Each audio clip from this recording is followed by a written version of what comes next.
जय Shri Radhe Krishna. I hope आप सब लोग बहुत अच्छे होंगे। चलिए आज मैं आपको गीता के सार के बारे में बताने वाली हूँ, क्योंकि जो श्रीमद् भगवत गीता है उसका सार क्या है, उसमें भगवान किन चीज़ों का वर्णन कर रहे हैं, क्या चीज़ उसमें खास है। क्योंकि आप देखते होंगे आजकल जो लोग होते हैं वो कुछ भी भगवत गीता के बारे में बोलते हैं, देखते हैं जो भी अपनी मनगढ़ंत बात होगी, जो भी बात होगी उसको वो बस यही कह देते हैं कि ये कृष्ण की वाणी है। तो आपका ये समझना बहुत ज़रूरी है कि कृष्ण ने भगवत गीता में किस चीज़ पर चर्चा की हुई है, किसके लिए उन्होंने कहा है और किन चीज़ों पर मुख्य रूप से उनकी चर्चा हुई है। तो इस गीता के सार के बारे में मैं आपको बताने वाली हूँ कि क्या है भगवत गीता का सार। तो देखिए, सबसे पहली बात जो है, जो अर्जुन होते हैं वो भगवान कृष्ण की शरण ग्रहण करते हैं। जो कृष्ण हैं वो भगवान हैं, इस चीज़ को उन्होंने गीता में कहा है।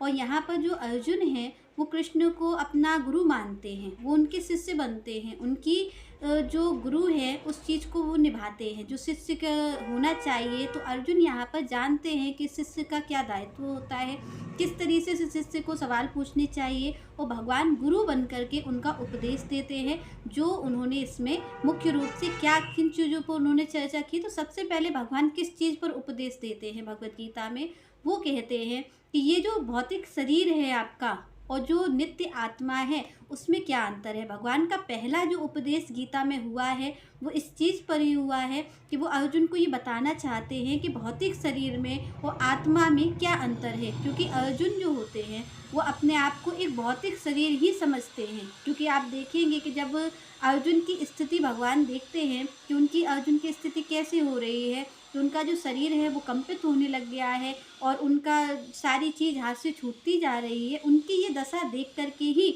भगवान ने अपना उपदेश प्रारंभ किया। पर उपदेश भगवान अपने आप प्रारंभ नहीं करते हैं। जब अर्जुन की ये दशा होती है और अर्जुन ये कहते हैं कि भगवान मैं इस युद्ध को नहीं कर पाऊँगा, जब अब अर्जुन अपनी स्थिति के बारे में भगवान को अवगत कराते हैं, वो ये बताते हैं कि मेरी स्थिति कैसी हो रही है अंदर से, कैसा मेरे अंदर चीज़ें उठ रही हैं। तब यहाँ पर भगवान जब उनकी स्थिति को देखते हैं तब वो उनको उपदेश देते हैं। तो पहला उपदेश इस चीज़ के बारे में भगवान अर्जुन को देते हैं कि आपका भौतिक शरीर क्या है और नित्य आत्मा क्या है, दोनों के बीच क्या अंतर है। कहीं आप ऐसा तो नहीं है कि आप अपने शरीर को ही सब कुछ मान के बैठे हों। तो यहाँ पर भगवान दोनों के बीच अंतर बताते हैं कि भौतिक शरीर क्या है, जो एक दिन नश्वर है, जो कि आपका एक दिन मर ही जाएगा, एक दिन वो ख़त्म हो जाएगा। जो भौतिक शरीर है वो हमेशा ख़त्म होने वाली चीज़ है। तो भगवान यहाँ कहते हैं कि आज नहीं तो कल इस शरीर को तो मिट ही जाना है। यहाँ पर मृत्यु लोक का मतलब ही यही है कि आपको जो चीज़ मिली है वो एक दिन छूट जाएगी, चाहे कोई वस्तु हो, चाहे कोई व्यक्ति हो, और चाहे आपका ये शरीर ही क्यों ना हो। ये सारी चीज़ जो मृत्यु लोक में मिली हुई है इसको जाना ही है। तो यहाँ पर भगवान सबसे पहले तो इस चीज़ से अवगत करा देते हैं। जो आत्मा है, भगवान यहाँ कहते हैं कि नैनम छिन्दन्ति शस्त्राणि नैनम दहति पावका। ये जो आत्मा है ना तो इसको कोई मार सकता है और ना ही इसको कोई जला सकता है। तो भगवान यहाँ पर इस चीज़ को साफ कह देते हैं कि पहली बात तो अर्जुन, जब उनका उपदेश शुरू होता है तो आप देखेंगे कि भगवान किससे चर्चा शुरू कर रहे हैं, शरीर से। वो ये कह रहे हैं कि ये जो शरीर है और ये आत्मा है, इन दोनों का अंतर क्या है, सबसे पहले जीव को ये जान लेना चाहिए।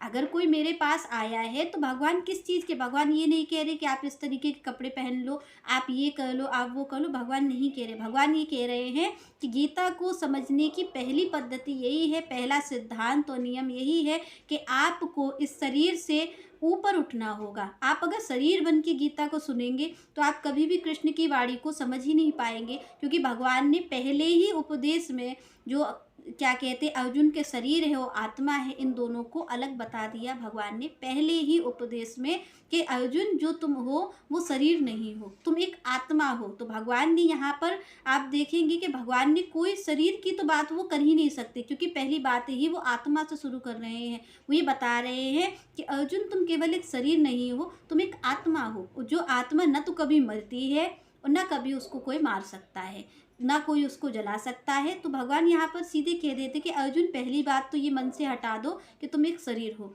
तो जब हम गीता को सुने, गीता के बारे में आप देखते होंगे भगवान कृष्ण के बारे में जिसको जो मन आता है वो कह देता है और लिख देता है कृष्ण की वाणी है।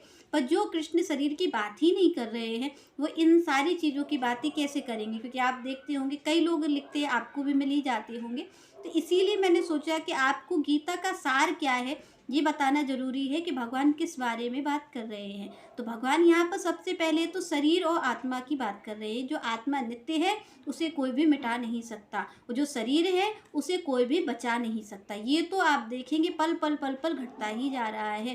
पहले हम बचपन में थे, फिर हम बड़े हो गए, और धीरे धीरे कोई बुढ़ापे की ओर जाते जाते एक दिन हम मृत्यु की ओर पहुंच ही रहे हैं। पल पल हमारा जो शरीर है वो पहुंच ही रहा है। तो इस शरीर को मिट जाना है। तो भगवान यहाँ पर पहले तो शरीर और भौतिक शरीर और नित्य आत्मा का जो भेद है उसकी व्याख्या करते हैं, उसका उपदेश देते हैं अर्जुन को कि क्या है अर्जुन। अर्जुन एक शरीर नहीं है, अर्जुन एक आत्मा है जो कि नित्य है, जो कि उसको कोई मान नहीं सकता। तो इस बारे में भगवान व्याख्या करते हैं। दूसरी चीज़ यहाँ पर भगवान बताते हैं कर्मयोग के बारे में। भगवान हर चीज़ यहाँ पर योग कह रहे हैं। अपने आप को साधने की विधि को ही योग कहते हैं कि हम अपने आप को किस तरीके से साधें। तो जो व्यक्ति गीता को पढ़ रहा है उसे पहली चीज़ ये ध्यान रखनी है कि उसे अपने शरीर से ऊपर उठ जाना है, अपने आप को आत्मा समझ करके इस गीता को सुनना है, तभी उसे कृष्ण की वाणी समझ में आएगी। अगर आप और हम शरीर की हद तक ही रह के गीता को सुनेंगे तो कभी भी हमें भगवान कृष्ण की वाणी समझ में नहीं आएगी। तो पहली चीज़ तो ये है। दूसरी भगवान बताते हैं यहाँ पर कर्म योग के बारे में कि कैसा कर्म होना चाहिए, क्योंकि कई लोग छोड़ने की बात करते हैं तो वो शरीर की ही बात करते हैं कि मैं इन चीज़ों को छोड़ के चला जाऊँगा, मैं योग तप ध्यान करूँगा, जा करके परिवार को छोड़ दूँगा। तो यहाँ पर भगवान ये बताते हैं कि क्या करना चाहिए आपको। जो कर्म योग है उसे किस तरीके से साधना है, आपको छोड़ना नहीं है। और जो कर्म करना ज़रूरी है, किस तरीके का कर्म होना चाहिए व्यक्ति का संसार में रह करके, और किस तरीके से अपने आप को कर्म करते करते साधना है, कैसे कैसा कर्म करना है जो भक्ति बन जाए। इस बात पे चर्चा भगवान यहाँ पर श्रीमद् भगवत गीता में कर रहे हैं कि किस तरीके का कर्म होना चाहिए जो आपका कर्म कर्म ना रह करके एक योग बन जाए, एक योग बन जाए। जिसे आप देखिए योगी ध्यानी मुनि ही भगवान को पाते हैं। तो भगवान कह रहे हैं कि कैसे एक व्यक्ति, कैसे एक जीव योग साध सकता, अपना कर्म करते करते योगी बन जाए। भगवान ऐसी बात करते हैं। भगवान ये नहीं कह रहे कि आप अपने कर्म को छोड़ के चले जाइए और कहीं गुफाओं में बैठ करके आप तप करिए तब आप योगी बनेंगे। भगवान कह रहे आप कर्म करते करते कैसे योगी बन जाएंगे, इस चीज़ की विधि को भगवान बता रहे हैं भगवत गीता में। तीसरी चीज़ भगवान यहाँ बताते हैं निष्काम भक्ति, कैसे आप निष्काम भाव से उनकी भक्ति करें, किस तरीके से उनकी भक्ति की जा सकती है और कैसे उनकी भक्ति करनी चाहिए, क्या सही सिद्धांत है, कैसे आपको भक्ति करनी है, किन किन तरीक़ों से भक्ति की जा सकती है। अगर आप उतने सधे हुए नहीं हैं, अगर आप नहीं कर सकते भगवान के लिए उतना तप ध्यान, तो आपको कैसी भक्ति करनी चाहिए। तो यहाँ पर भगवान भक्ति योग कह रहे हैं। यहाँ पर भगवान अपनी भक्तियों को बता रहे हैं कि कितने कितने मार्ग हैं मुझे पाने के, कौन सा व्यक्ति कैसे मार्ग से मुझे पा सकता है। हर व्यक्ति के लिए अलग मार्ग है, क्योंकि भगवान यहाँ जानते हैं कि सारे व्यक्ति एक जैसे तो नहीं हो सकते। तो यहाँ पर भगवान अलग अलग भक्ति का वर्णन कर रहे हैं कि कैसी भक्ति होनी चाहिए, कैसे किन किन रूपों में मुझे पाया जा सकता है, किन किन मार्गों से मुझे पाया जा सकता है।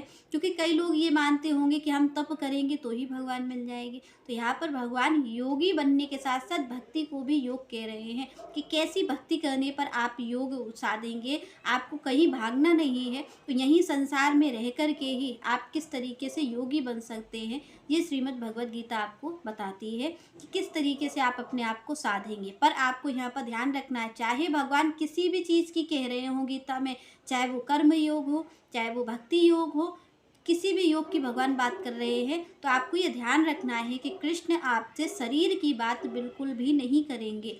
क्यों? क्योंकि पहला ही उपदेश उनका शरीर से आत्मा का अलग कर दिया। उन्होंने कह दिया भौतिक शरीर अलग है और नित्य आत्मा अलग है। तो वो जो भी उपदेश कर रहे हैं, आपको हमको ये ध्यान में रखना होगा कि श्री कृष्ण जो भी उपदेश कर रहे हैं वो शरीर के लिए उपदेश बिल्कुल भी नहीं हो रहा है, वो आपकी आत्मा के लिए ही उपदेश हो रहा है। जो भी उपदेश वो कर रहे हैं, वो भौतिक योग की भी बात कर रहे हैं, भक्ति योग की बात कर रहे हैं कि किस तरीके की भक्ति करनी चाहिए। तो वो आपके शरीर की भक्ति की बात भगवान यहाँ नहीं कर रहे हैं। यहाँ पर भगवान आपकी आत्मा की ही भक्ति की बात कर रहे हैं। और यहाँ पर भगवान बताते हैं कि कैसे उनके जो सिद्ध योगी जन हैं, कैसे उनको लोगों ने पाया है, किन किन तरीक़ों से पाया है। यहाँ पर भगवान ये भी आपको बताएंगे श्रीमद् भगवद गीता में कि क्या निराकार है और क्या वो किन किन रूपों में आए हैं, क्योंकि कुछ लोग होते हैं जो निराकार को मानते हैं, कुछ लोग साकार को मानते हैं, कुछ लोग सगुण की उपासना करते हैं, कुछ लोग निर्गुण की उपासना करते हैं। तो यहाँ भगवान बता रहे हैं कि किस दो मार्ग है और दो मार्ग में उनके लिए श्रेष्ठ कौन सा मार्ग है। यहाँ पर कहते हैं भगवान की जो सगुण रूप में मेरा पूजन करता है वो ही श्रेष्ठ मार्ग है, क्योंकि कलयुग के व्यक्ति में इतना नहीं है आप और हम में कि हम अपने आप को साध सके और हम जो है वो निर्गुण की उपासना कर सके, निराकार की उपासना कर सके, इतनी सामर्थ्य हम में नहीं है। तो यहाँ पर भगवान ने इन्हीं चीज़ों पे चर्चा की है। भगवान ने यहाँ पर शरीर से लेकर के कोई भी बात नहीं कही है, जो भी बात कही है वो कही है आपकी आत्मा के लिए। तो ये चीज़ आपका संशय पहले ही उपदेश से दूर हो जाएगा कि भगवान जो भी कह रहे हैं वो आत्मा के लिए कह रहे हैं, क्योंकि जो हमारा शरीर है वो दिन प्रतिदिन नष्ट होने वाला है और एक दिन इसकी समाप्ति हो जाएगी। तो आपको ये ध्यान रखना है। और आपको गीता का सार समझ में आ गया होगा कि भगवान ने किन किन चीज़ों पे चर्चा की है। तो भगवान ने इन्हीं चीज़ों पर चर्चा की है और उनका सर्वश्रेष्ठ अगर कोई कहे तो भक्ति योग, अगर आप ये चाहते हैं कि आप भक्ति करना चाहते हैं भगवान की, तो आप भगवत गीता में भक्ति योग को पढ़ सकते हैं। उससे आपके जो सारे संशय हैं, आपके जो सवाल होते हैं, आप श्रीमद् भगवत गीता को पढ़ेंगे तो वो सारे सवालों के जवाब आपको श्री कृष्ण दे देंगे। जैसे उन्होंने अर्जुन के सारे संशय को दूर कर दिया, उसी तरीके से अगर हम भी अर्जुन बन करके उनको गुरु मान करके और शिष्य रूप में अगर हम श्रीमद् भगवत गीता को सुनते हैं तो भगवान हमारे एक एक सवाल का उत्तर उसमें दे देते हैं। चलिए नेक्स्ट चर्चा हम नेक्स्ट वीडियो में करेंगे। तब तक के लिए जय श्री राधे, जय श्री कृष्ण।